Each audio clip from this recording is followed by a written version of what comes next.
It was an ordinary morning when the world changed. The first reports came from the Pacific Ocean, an anomaly in the sky, a shadow stretching across the horizon. Within hours, the entire planet was transfixed by a sight never before witnessed. Colossal ships, each the size of a continent, floating above the atmosphere, their sleek, metallic surfaces gleaming under the sun. They were not just ships, but vast, living behemoths, their form pulsing with an unknown energy. No one knew who they were or where they came from, but their presence could not be ignored. Global leaders scrambled to respond. Military forces were put on high alert, yet all attempts to make contact were met with eerie silence. The ships hovered like gods observing their creations, unmoving and unfathomable. But the elders were not content with mere observation. As day turned to night, every communication channel, television, radio, the internet, suddenly broadcast a single message. A voice, ancient and deep, echoed through the airwaves, and yet it felt as if it reverberated in the very core of humanity's being. We are the elders. Your species has been chosen for the final trial. The words sent a chill down the spines of even the most hardened leaders.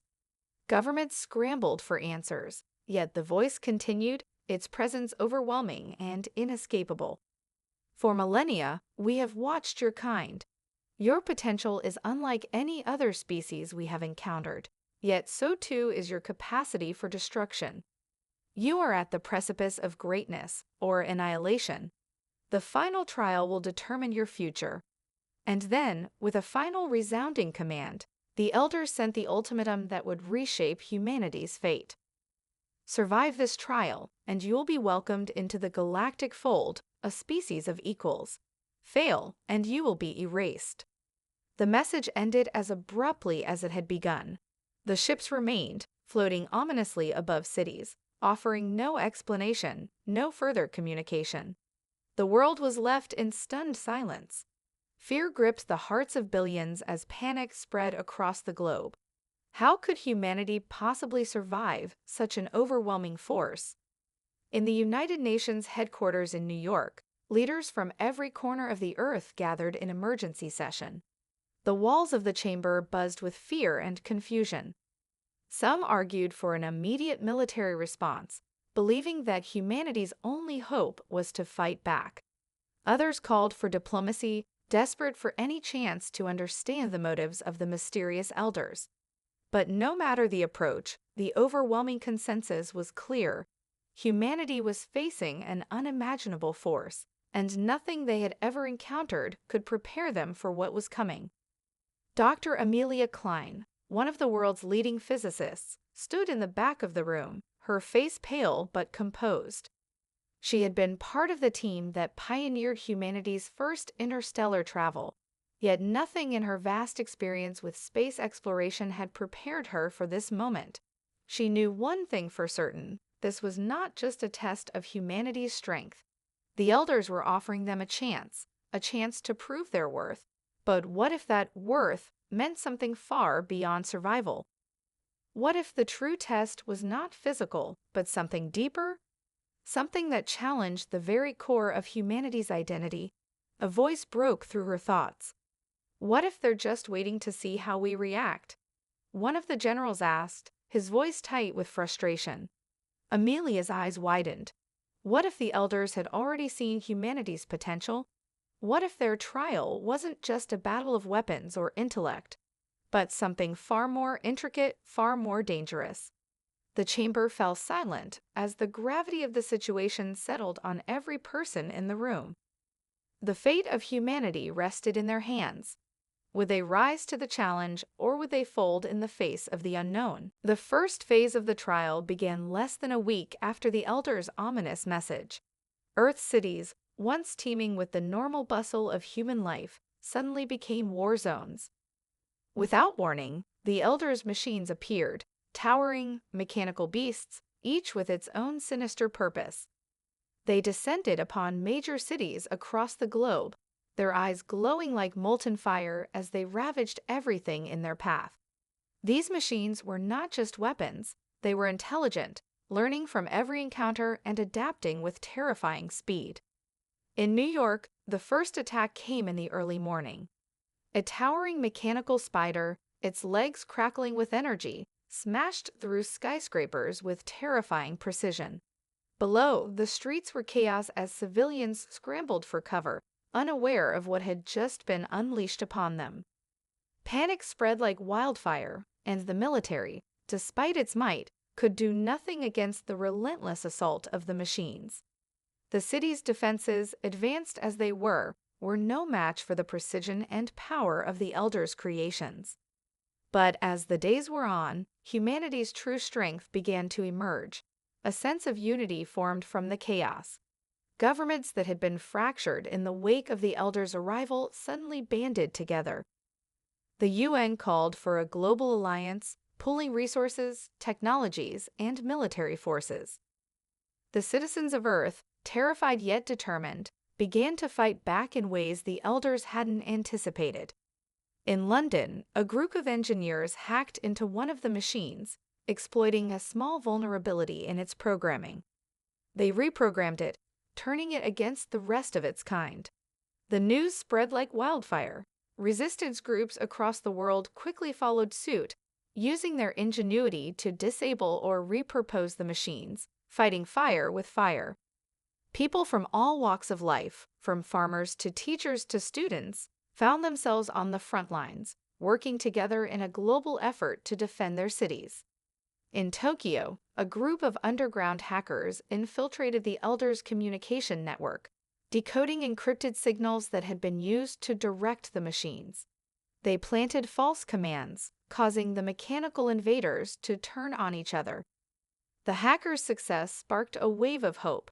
Even as the battle raged on, people realized they had one advantage the Elders hadn't accounted for: their sheer creativity. The battle, though brutal, also revealed a powerful truth. Humanity's resilience came not from their superior weapons, but from their adaptability and resourcefulness. In every city, people found new ways to fight, from makeshift barricades to guerrilla tactics that confused and disoriented the machines. Human soldiers no longer waited for orders. They worked in unison, utilizing every scrap of technology and knowledge at their disposal. The machines, despite their overwhelming power, could not keep up with the speed at which humanity adapted. But the Elders were not idle. As the weeks passed, they grew frustrated with humanity's unexpected resistance. From their ships in the atmosphere, they watched as humans, once helpless, began to turn the tide. They recalibrated their machines, introducing new waves of advanced technologies, faster, deadlier, and more complex. One night, in the ruins of Paris, a new machine appeared, a monstrous, multi-limbed titan that seemed impervious to all human weapons. It tore through the streets like a living storm, crushing everything in its path. As the people fought back with everything they had, the city's remaining defenders came to a grim realization: the Elders were testing them. Not just their ability to fight, but their ability to endure. They wanted to see how far humanity would push itself before it broke. The machine's relentless attacks were meant to challenge not just physical strength, but the will to keep going when there was no hope in sight. Yet in the face of this new horror, humanity did not break. The people fought harder, improvising new strategies and rallying behind a common cause. Earth's military leaders, once uncertain of humanity's true potential, now saw what was unfolding before their eyes, something the Elders had not expected. Humanity had a capacity for resistance that no machine, no matter how advanced, could ever fully understand. As the final day of the first trial approached, a tentative peace settled over the battlefield. Cities lay in ruins, but humanity had proven something vital. No matter the odds, they would fight to the bitter end. And for the first time, the Elders saw it too. The human spirit, unyielding and unbreakable, was the greatest weapon they had to face. The first trial was not over, but humanity had already given the Elders something to think about. The battle-scarred world paused for a brief moment of respite after the chaos of the first trial. The Elders had seen enough to know one thing: humanity was not easily broken. They had proven their resilience, their adaptability, and their sheer will to survive. But now, the true test would begin, not of physical strength, but of something far deeper. Something that would force humanity to confront the essence of what it meant to be human. The announcement came suddenly. A new transmission from the Elders flooded every screen, every communication network. The voice of the Elders was calm, almost serene, but it carried an unspoken weight. The first trial has been completed. You have shown resilience, but now we will test your hearts. You will face choices that will define your very nature. Each decision you make will impact the lives of many. Choose wisely. With that, the transmission ended, and humanity was thrust into a new nightmare. The moral trial began immediately. In cities across the globe, humanity was faced with impossible decisions. All broadcasts lived for the Elders to observe. It was not just a game of survival, but one of choice, choices that would define who they were and who they would become. In New Delhi, the first test appeared. The Elders had arranged for a group of 1,000 refugees, mostly women and children, to be trapped in a collapsing building. Outside, another group of civilians minus 1,500 strong were in danger of being swept away by a flood caused by an unexpectedly rapid rise in the river's water levels. The world watched as the clock began to tick down. Only one group could be saved, and the decision had to be made in real time. A panel of world leaders was assembled to make the call. Some argued for saving the 1,500 civilians, citing the greater number of lives at stake. Others advocated for the children and women inside the building, who had no way to defend themselves against the imminent collapse. Time ran out, and the decision was made. The 1,500 civilians were rescued, but the building crumbled, and the refugee group perished. The world was horrified. Many celebrated the rescue of so many, but others were horrified at the cost. The lives lost in the building collapse weighed heavily on their conscience. It was the first of many tests, and it set the stage for even more difficult choices. In Brazil, the next test was more complex. A virus engineered by the Elders spread rapidly across a region with limited medical resources. The virus affected only the elderly and those with compromised immune systems. The cure, however, could only be synthesized in limited quantities. The choice was stark: administer the cure to the elderly, saving their lives but leaving the younger, healthy population vulnerable to future outbreaks, or give the cure to the young, ensuring the future of humanity but sacrificing the older generation. This time, the public reaction was far more divided. Some leaders pushed for saving the elderly, honoring the wisdom and history they had contributed to humanity. Others argued that the young were humanity's future, and their survival was critical for long-term prosperity. As the virus spread, the decision weighed heavily on Earth's conscience.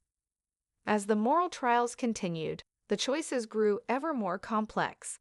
In one instance, Earth's military was tasked with deciding whether to launch a preemptive strike on a small group of invading machines that had slipped through Earth's defenses, potentially risking a larger, catastrophic retaliation from the Elders.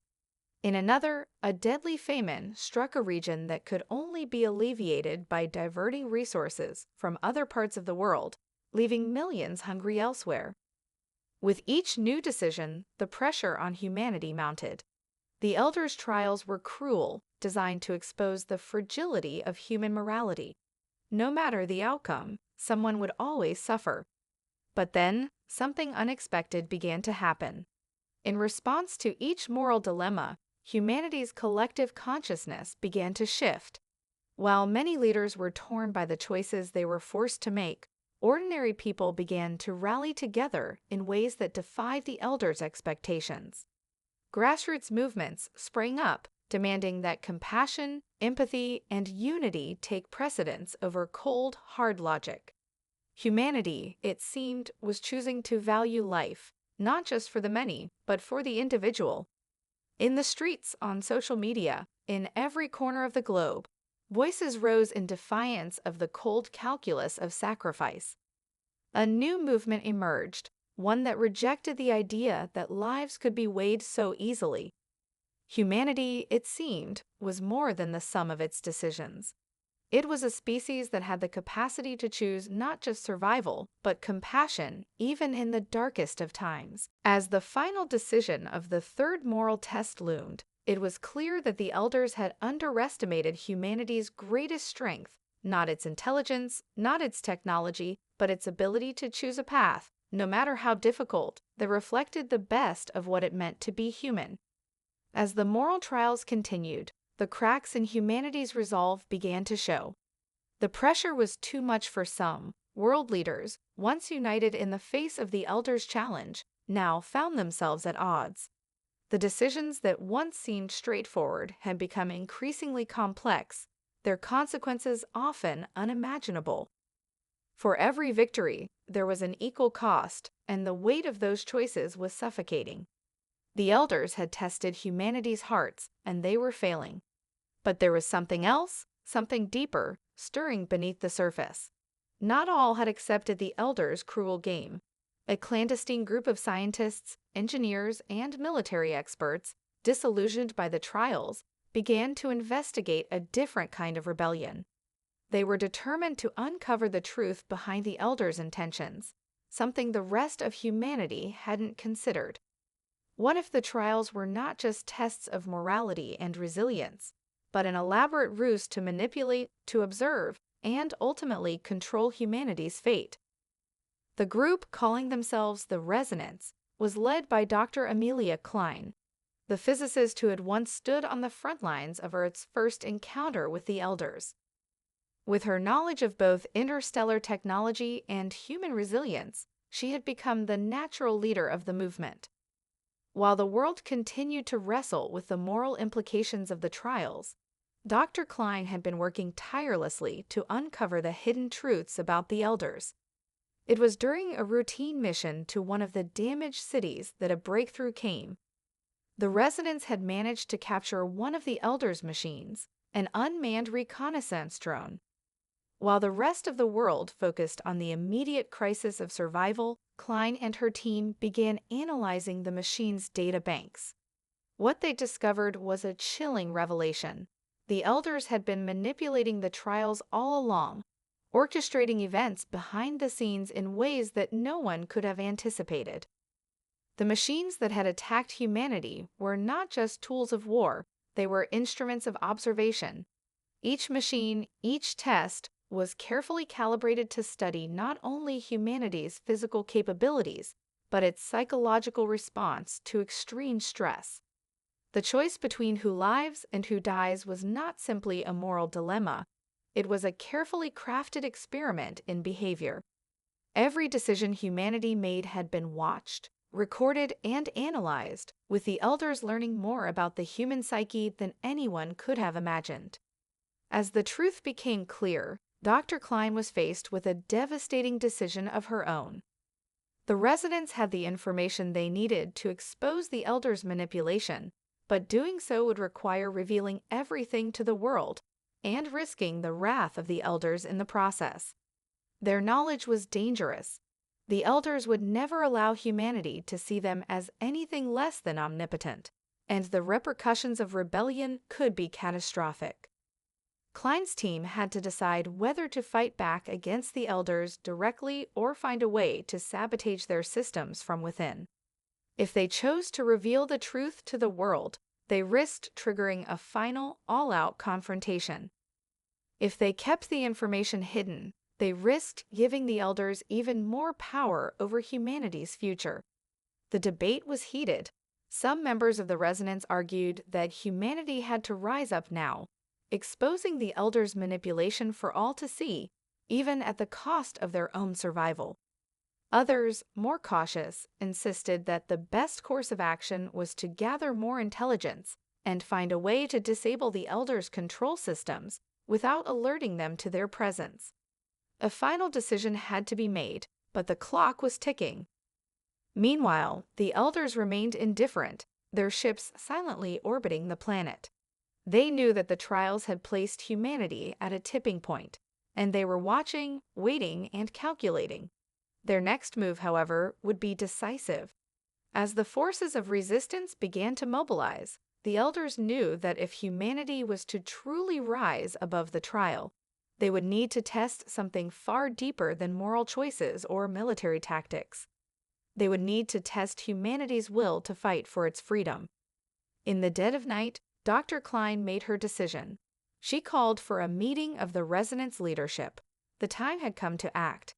The elders had manipulated humanity for far too long, and it was time for them to learn that humanity would not be so easily controlled. The battle for Earth's future was about to begin, not in the streets, not in the skies, but in the shadows, where truth would be the weapon that might just bring down the elders once and for all.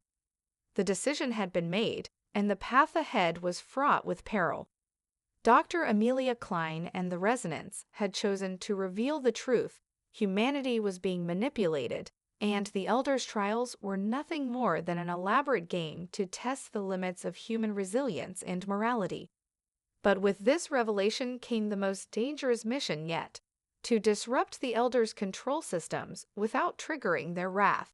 Every step would be watched, every move calculated. One misstep could lead to the annihilation of the resistance and the collapse of humanity's fragile hope. In the depths of an underground facility in a remote part of Siberia, Klein and her team began the painstaking work of hacking into the elders' communication network. Using the data they had stolen from the captured drone, they had identified a potential weakness, a central nexus, a hidden command hub buried deep within the elders' mothership that controlled the machines and their trials. If they could infiltrate this hub, they might be able to cripple the elders' entire system from the inside, severing their hold over Earth once and for all. But as they prepared their plan, Klein couldn't shake the nagging feeling that they were being watched. The elders had been observing humanity for far longer than they cared to admit. Was it possible they had already detected the Resistance's movements? Were they letting them believe they were in control, only to spring a trap at the most critical moment? Regardless of the risks, there was no turning back now. The Resistance would either succeed in bringing the elders to their knees or face total obliteration. Klein gathered her team for one last briefing.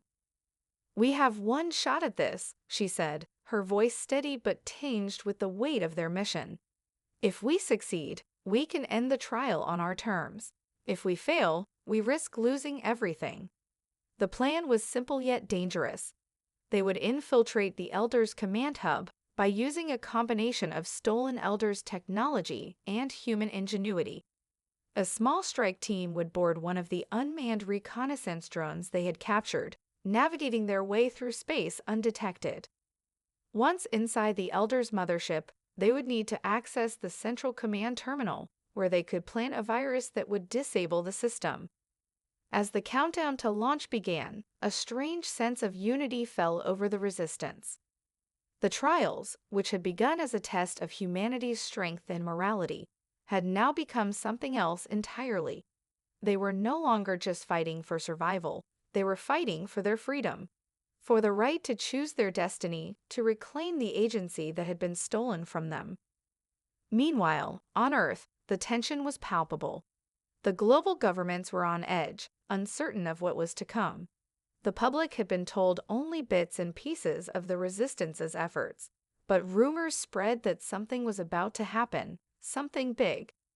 The world was holding its breath, waiting for the outcome. As Klein and her team launched their mission, the elders, ever watchful, remained silent. They had been studying humanity for millennia, and yet they had never encountered a species quite like this. One that fought not just with technology, but with heart, with spirit. It was something the elders had never anticipated. Inside the Resistance's command center, the team watched as the drone's coordinates aligned with the elders' mothership. The crew was ready, their faces set with determination. The clock was ticking and the mission had begun. But as they neared their destination, an unexpected message crackled through their communication systems.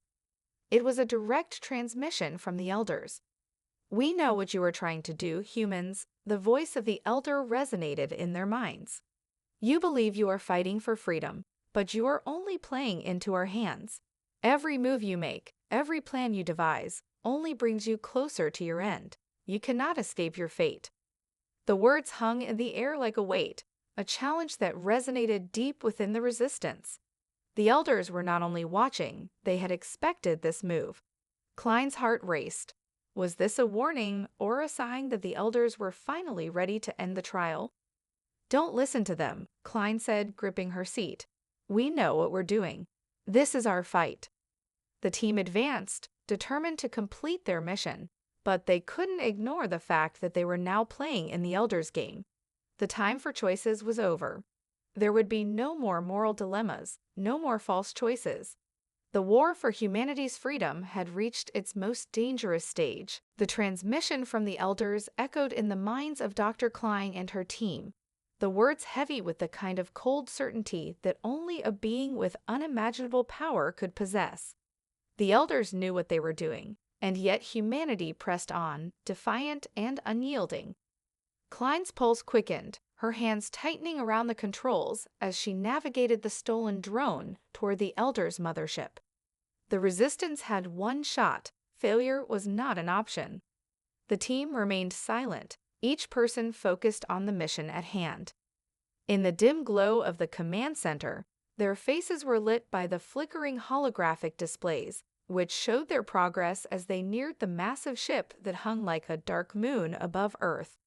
Its metallic surface gleamed coldly against the backdrop of the stars, an imposing reminder of the power that had brought humanity to its knees. We're almost there, Klein murmured, her voice steady despite the growing pressure. Stay sharp. As they approached the mothership's hull, the drone sensors began to register faint disturbances in the electromagnetic fields surrounding the ship. The elders were more prepared than they had expected. The resistance had assumed the mothership would be heavily shielded, but now it was clear that the elders had anticipated this move too. The drones sent to infiltrate their systems had always been a contingency, and they had accounted for humanity's ingenuity. Shit, they've activated a countermeasure, one of the team members, Lieutenant Regin, muttered. We've lost stealth capabilities. Klein's heart skipped a beat. The mission was compromised. They could no longer proceed undetected, and the moment their presence was known, the elders would lock down every system. The countdown had already begun, but there was no turning back now. The only option was to fight their way through. We do this now, or we die trying, Klein said, her voice fierce with determination. We're not letting them win. Just as she gave the order to push forward, the screens flickered and a new transmission came through. This time, it was not a voice, but a visual feed showing the face of an elder. The being was tall, its features sharp and almost crystalline in their perfection. Its expression was impassive, though the undertone of its gaze was one of quiet amusement. You truly believe you can defeat us. The elder's voice resonated, cold and calm. You fight because you think you have a choice. But this trial, these games, they were never about you. We know your kind, your potential, your adaptability. You have no idea what you're up against. The transmission cut off, but its weight lingered in the air. Klein swallowed hard. The message had been clear. The elders were more than just invaders. They were an ancient race with a level of control over the cosmos that humanity could scarcely comprehend. At that moment, the lights in the control room flickered again. A sudden sense of urgency flooded the team. They had been expecting resistance from the elders, but not like this. The ship's defenses had gone from passive to active. Anti-missile systems were locked on their drone. They had only moments before they would be shot down. Move, now, Klein barked. She could feel the cold sweat forming on her brow, but she forced herself to focus. They couldn't allow the elders to take the fight to Earth. Not now, not after everything humanity had been through. With swift hands, she initiated the sequence to breach the mothership's outer defenses. The drone powered through, cutting through the electromagnetic barriers with a blend of human ingenuity and the stolen alien technology embedded in its systems. As they moved closer to the ship's core, the defenses increased in intensity, but Klein and her team pushed through, reaching the heart of the Elders' command center. The central terminal, encased in a glowing orb of energy, stood before them. The moment they breached the ship's hull, the terminal powered up, a force field crackling to life around it. A voice came over their comms, calm and almost amused. "Do you think your simple virus can stop us? You're a speck in the vastness of the universe. Do you truly believe you can outsmart us?" But this time, it was different. This time, humanity's defiance wasn't just a symbol of resistance. It was the culmination of everything the Elders had failed to account for: humanity's drive, its creativity, its refusal to accept the impossible. "We're not going down without a fight," Klein whispered, her hands moving across the console, inputting the final code. A sudden explosion shook the ship. The terminal sputtered, sparks flying from the edges. The virus was taking hold, but just as hope flickered in Klein's chest, the Elders' true response began to unfold. The system began locking down faster than they could override it. The voice of the Elder returned, this time with a chilling finality. "Your struggle was always futile. Humanity was never meant to win." The ship trembled violently as Klein initiated the virus's final phase, but it was clear the Elders had one last card to play. The countdown to humanity's reckoning was now truly underway. The tremor shook the ship violently as Klein's heart raced. She could feel the pulse of the countdown in the pit of her stomach. Each second that passed brought them closer to an impossible decision. The virus had begun to infect the Elder systems, but the ship's self-repair mechanisms were kicking in faster than she had anticipated. Every part of the mothership that was compromised was being quickly restored, and the energy shields surrounding the central terminal were regenerating with alarming speed. It was clear that the Elders had not underestimated humanity. They had simply calculated every possible move, knowing the resistance would eventually strike. "We're running out of time," Rajan said, his voice tense. "We can't keep this up. The system is adapting too quickly." Klein's mind raced as she frantically typed in commands to the console. She had one final maneuver: to overload the ship's core reactor. If they could cause a chain reaction, they could disable the entire mothership. But it was a suicide mission.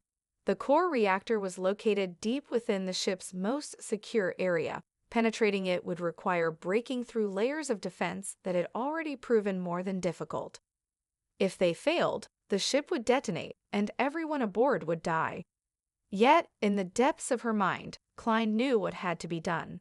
The stakes had always been this high. They had already seen how far the Elders were willing to go, how much they would sacrifice just to maintain control over humanity. There was no turning back. This was the last chance. "Rajan, prep the explosive charges," Klein ordered. "We'll have to detonate the reactor manually if the virus doesn't do enough. It's now or never." The team's eyes met in grim understanding. They had fought this far, and there was no retreat. The virus they had planted had already begun to scramble the ship's systems, but it wasn't enough to stop the Elders from counteracting it. If they wanted to win, they had to go for the heart of the beast. The voice of the Elder returned, cold and commanding. "You are a species that thrives on hopelessness, aren't you? A spark of rebellion in the face of inevitable destruction. But I've seen this before. It always ends the same way." Rajan cursed under his breath as the walls of the mothership hummed with the rhythm of an impending strike. They were moments away from being locked down entirely. They had no more time to waste. Overload sequence initiated. Rajan muttered, his fingers flying over the console in a blur. "We have 5 minutes before the ship goes critical. We need to be out of here before then." Klein nodded, but her thoughts were elsewhere. The Elders had always thought they were the ones in control. They had studied humanity, seen how we would react to trials, how we would bend to their will. But they had never anticipated this, never expected humanity to defy them so completely. The air grew thick with tension as the resistance team made their way deeper into the mothership's heart. The walls themselves seemed to be alive, shifting to trap them as the countdown to destruction continued. The virus was still working to destabilize the ship's internal systems, but the Elders' advanced technology fought back with terrifying precision. "Keep moving," Klein barked. "We're almost there." As they approached the core reactor, alarms blared, and the ship's defenses shifted into overdrive. Automated turrets descended from the ceiling, firing plasma bolts that seared the air. The team ducked and weaved, but the intensity of the assault made progress excruciatingly slow. "We can't outrun this," Lieutenant Rajan yelled, pulling his team behind cover. "We need a diversion." Klein's mind raced. They had only minutes. She scanned the environment, seeking any way to disrupt the Elder systems long enough to plant the final charges. Her eyes caught the shimmering outline of an energy conduit running along the walls, one that seemed to pulse with raw, unrefined power. It was the key. "Regin, get to the conduit," Klein ordered. "I'll cover you." The young officer nodded, understanding the risk. With one last glance at the rest of the team, Rajan sprinted toward the energy conduit while Klein opened fire on the turrets. Her rifle spat bursts of concentrated energy, disrupting the automated weapons long enough for Rajan to reach the conduit and insert a makeshift EMP device that Klein had crafted from the captured drone's technology. The moment Rajan activated the device, the energy conduit crackled and exploded, sending shockwaves through the ship. The turrets sputtered and fell silent. The lights flickered once again, plunging them into near darkness, but the diversion had worked. "Go, now," Klein shouted, and the team sprinted toward the reactor, the final destination of their mission. The ship's defenses had been compromised, but the clock was ticking. The core was almost ready to explode. As they reached the reactor's access terminal, Klein felt a cold presence at her back. She turned, knowing the Elders were watching, knowing they were ready to make their final move. "You will not succeed," the Elder's voice echoed one last time. "The future of your species was never meant to be." The team detonated the charges just as the reactor's core began to hum louder than ever. The ship began to shake violently, and the walls cracked as the final act of resistance unfolded. The countdown had come to its climax. But even as the Elder ship began to collapse around them, Klein knew one thing: humanity had chosen its path, and they would fight to the very end. The reactor exploded with a deafening roar that shook the very fabric of space. Klein and her team were thrown to the ground by the shockwave, the ship's hull groaning in protest as the force of the blast tore through its core. The corridors around them twisted, rupturing as fire and energy cascaded through the vessel. The once imposing mothership was now nothing more than a crumbling husk, its systems failing one by one. Klein scrambled to her feet, her head spinning. The walls of the ship shuddered as the self-destruct sequence kicked in. The countdown was still ticking, but now it was unstoppable. The ship would be gone in minutes. "Move," she shouted, her voice barely audible over the chaos. "We need to get out of here." The team stumbled forward, their bodies battered by the force of the explosion, but their resolve unbroken. The Elder's ship, their symbol of unchallenged power, was dying around them, and for the first time in what felt like forever, humanity had a real chance of victory. But even as they raced toward the exit, Klein couldn't help but feel the weight of the moment pressing down on her. The Elder's voice still echoed in her mind, cold and detached. "You will not succeed." And yet, here they were. They had defied the Elders, pushed through the trials, and ultimately struck a blow against an ancient race that had long considered themselves rulers of the universe. They had shown the Elders something they had never expected from a species they had written off as little more than an experiment. They had shown them humanity's will to survive, to fight, to evolve. Klein glanced back at the crumbling corridors, where flames and debris filled the air. The countdown was reaching its final moments. The exit was near, but there was one final obstacle, one final test the Resistance hadn't anticipated. Prepare to evacuate. The ship's voice rang through their comms, but it was too late. The Elders were already enacting their final contingency. Suddenly, a massive ship-wide force field activated, trapping the team inside. Klein cursed as the walls around them closed in, preventing their escape. The doors that had once led to the ship's outer hull were now locked, sealed tight by the Elders' technology. "There's no way out," Rajan yelled, panic rising in his voice. "The ship's locking us in." Klein's mind raced. They didn't have time to break through the shield. The explosion was imminent, and they were running out of options. But then something flickered in her mind. A memory, a thought that had been lingering at the back of her mind since their first encounter with the Elders. The force field. It wasn't just an energy barrier. It was a controlled field, one that could be hacked. If they could somehow access the ship's command network, they could override the system. "Rajan, get to the terminal," Klein ordered, her voice cutting through the panic. "I know where the override is.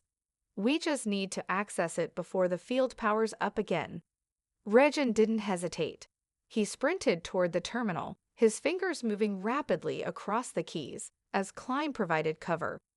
The energy pulses from the Elder systems were growing stronger, but she was determined to make this work. Her mind was sharp, her focus clear. She had faced so many impossible odds, and this was just one more. Seconds passed like hours. Sweat dripped from Klein's brow as Rajan worked quickly, his hands moving like lightning. The force field shimmered in front of them, its power growing, but then... "Got it!" Rajan shouted. A burst of light shot through the terminal, and the force field flickered and died. "We're out," Klein said, breathing a sigh of relief. "Let's move." The team raced toward the escape pods, their way now clear. The ship was disintegrating around them, pieces of debris raining down as the countdown reached its final moments. The destruction was inevitable, but for the first time, Klein felt something else, something powerful. Hope. They made it to the escape pods just as the final explosion ripped through the Elder ship. The shockwave of the explosion sent the pods hurtling into space, their trajectory uncertain but their survival assured. They had done it. From the escape pods, Klein looked out at the remnants of the mothership, now a fiery ruin in the void. The battle was over. Humanity had fought back, had shown the Elders that they were more than just pawns in their twisted game. Back on Earth, the news began to spread. The Elders had fallen. Their trials had failed. The humans who had been tested and manipulated for so long had risen, not just to survive, but to take back their destiny. The world had watched in fear, in anger, and in hope. Now they would rebuild, stronger, wiser, and united. Klein closed her eyes, feeling the weight of the victory and the promise of the future. The trials were over. Humanity had passed the final test, and now the true journey began. They were free.